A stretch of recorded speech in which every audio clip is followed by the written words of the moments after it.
welcome to my curry workshop. Today I'm going to be cooking up something rather special. I'm honoured to have been asked by Priya if I would have a go at making an authentic chicken tikka masala. The recipe for which has been handed down through Priya's family for 3 generations, from grandma to mum in India, and then on to Priya in London, who then brought it to Nottingham where she added her own fusion twists. For anyone who doesn't know Priya, she's a busy mum of 3, a fabulous cook, and has been cooking from the age of 4.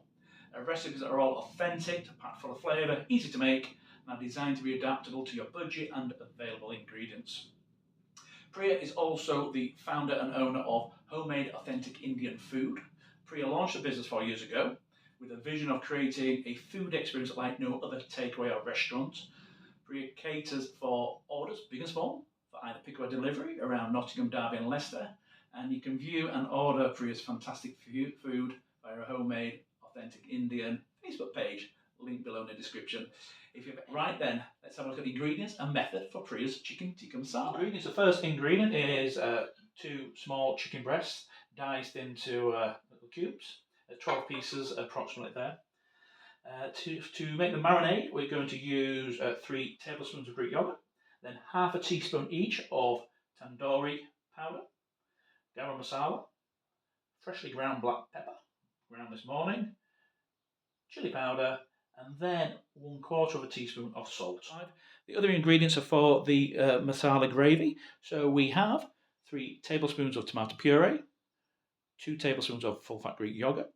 We're going to add in 1.5 tablespoons of honey, and then we're going to add in 1 teaspoon each of chili powder. That's a flat one. I use hot chili powder, so adjust to your liking.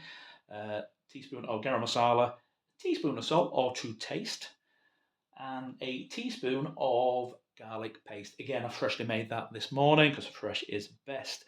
We'll also be adding in a teaspoon of Madras spice paste. And for cooking, we'll use some oil, water to adjust the consistency of the gravy. And towards the end of cooking, we'll turn the heat off and we'll add in some cream. Get a nice creamy texture. And once served up, we'll finish off with some chopped coriander, some finely sliced green pepper, and a drizzle of single cream. Right then, let's prepare the chicken marinade. Okay, let's get started on the chicken marinade. So I'm going to start by adding in the Greek yogurt, and then the spices.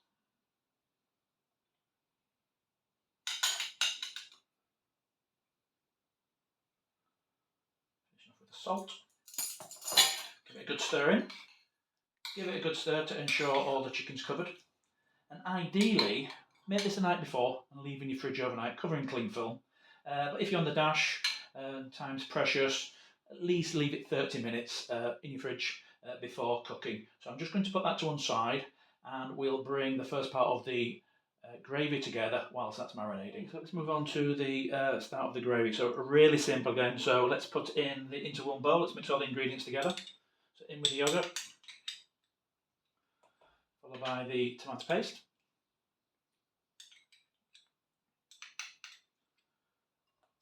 one and a half tablespoons of honey. I always find honey messy, not doing too bad. 1.5. Everything out of there, not to waste any.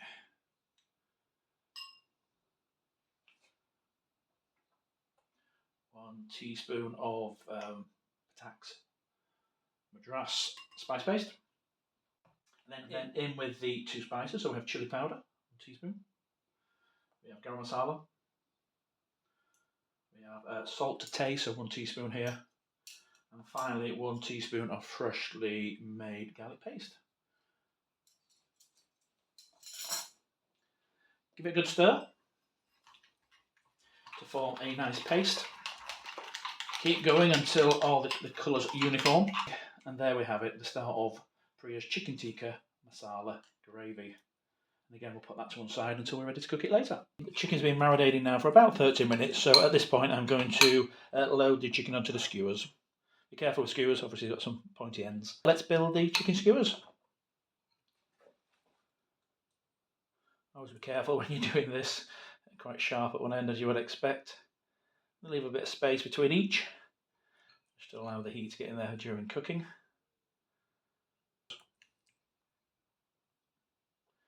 And then just place them into a pre-lined grill tray. 6 on there. Looks like I've got a couple of spares, so for my snack for later. So there we have it, our chicken tikka pieces ready to be grilled. I've got the grill set to high and the chicken tikka pieces ready to go in, so let's grill the chicken. The chicken tikka's been in for about 10 minutes now, so let's have a quick look, see if it's starting to char. Oh, lovely. So I'm going to turn over. Again, be careful because the metal skewers can be very hot. I'm just going to pop those back in, probably for another 5 minutes. Right, let's have a look, see how they're doing. Oh, they're looking lovely. So what I'm going to do now, I'm going to cut the largest piece of chicken in half, just to double check it's cooked. So I'll be looking for a nice, white, clear middle. That should be cut so thin and just falling apart. Look at that. Just do one more. I'm always cautious with chicken. Beautiful. Actually, I'll have to taste this one. Oh wow, that is gorgeous.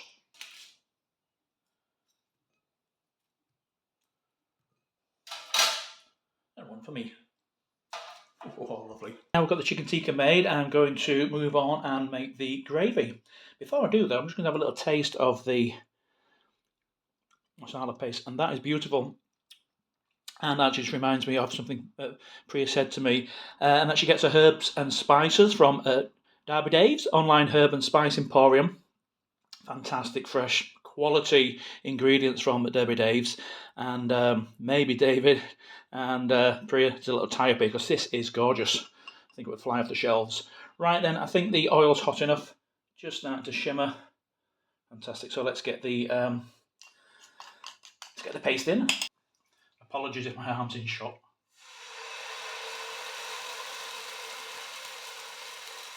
What I'm going to do, I'm going to cook out the rawness of the tomato in there and the garlic paste.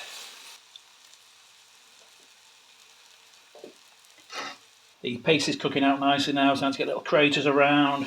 Smells amazing. That is out of this world. Give it a good stir. So at this point I'm going to add in some water just to let out the paste and create our gravy. A little at a time. Oh wow. Yeah, just add a little at a time to keep the heat up.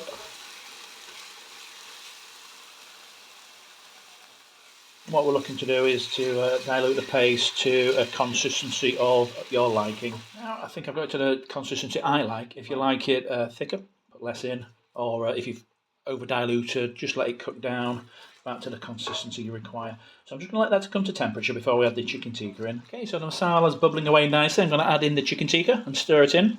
Not going to add all in though, I'm going to save some for later.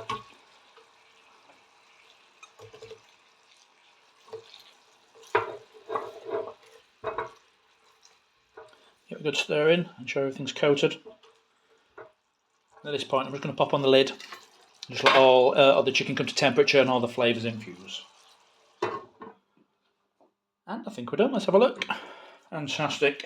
Turn the heat off and it's time to plate. Okay, so we're just going to finish off the dish with a sprinkling of coriander, just coarsely chopped.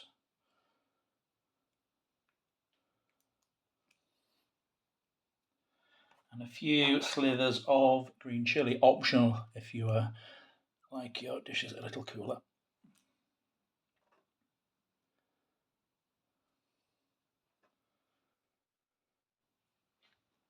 So there we have it, Priya's authentic chicken tikka masala. Really easy to make, tastes fantastic.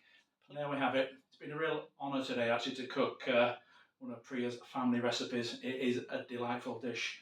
Please try it. Please get in touch with myself or Priya if you need any more further details on the recipe, and enjoy, because I'm going to enjoy this. All the best. Thanks.